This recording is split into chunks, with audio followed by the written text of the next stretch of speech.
तर मित्रांनो, काल जे आहे गडचिरोली असेल, गोंदिया, भंडारा, नागपूर, वर्धा, चंद्रपूर, यवतमाळ, अमरावती, वाशिम, अकोला, त्याचबरोबर नांदेड असेल, हिंगोली, परभणी, बुलढाणा, जालना, बीड असेल, लातूर असेल, धाराशिव असेल, सोलापूर असेल, सांगली, सातारा, कोल्हापूर, पुणे, अहमदनगर, छत्रपती संभाजीनगर, जळगाव असेल, या जिल्ह्यामध्ये काल जे आहे विजेच्या गडगडाटासह पाऊस झालेला आहे, गारपीट झालेली आहे, वादळी वाऱ्यासह विजेच्या गडगडाटासह अनेक जिल्ह्यातील अनेक भागामध्ये जे गारपिटीची शक्यता होती आणि त्यानुसार अनेक जिल्ह्यामध्ये गारपीटसुद्धा झालेली आहे। मग आज कोणकोणत्या जिल्ह्यामध्ये गारपिटीची शक्यता असेल ते आज आपण बघूया।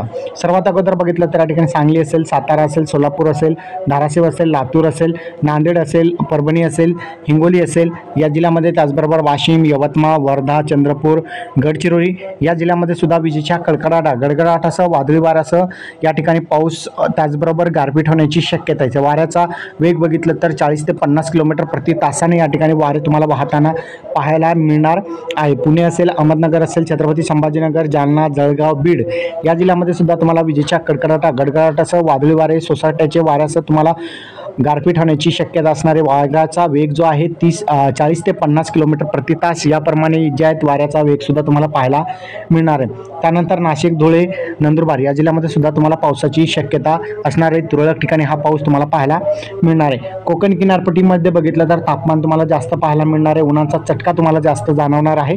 यामध्ये पालघर असेल, ठाणे असेल, रायगड असेल, रत्नागिरी असेल आणि सिंधुदुर्ग असेल या जिल्ह्यामध्ये, मुंबई शहर, मुंबई उपनगर या भागामध्ये सुद्धा तुम्हाला जे आहेत या ठिकाणी तापमान जास्त जाणवणार आहे। तर अशा प्रकारे बघितलं तर आज जे आहे राज्याच्या अनेक जिल्ह्यामध्ये पावसाची शक्यता असेल। काल पण जोरदार पाऊस, गारपीट झालेली होती राज्याच्या अनेक जिल्ह्यामध्ये, आज सुद्धा त्याचप्रमाणे पाऊस पाहायला मिळणार आहे। हा व्हिडिओ तुम्हाला कसा वाटला कमेंटमध्ये सांगायचा विसरू नका।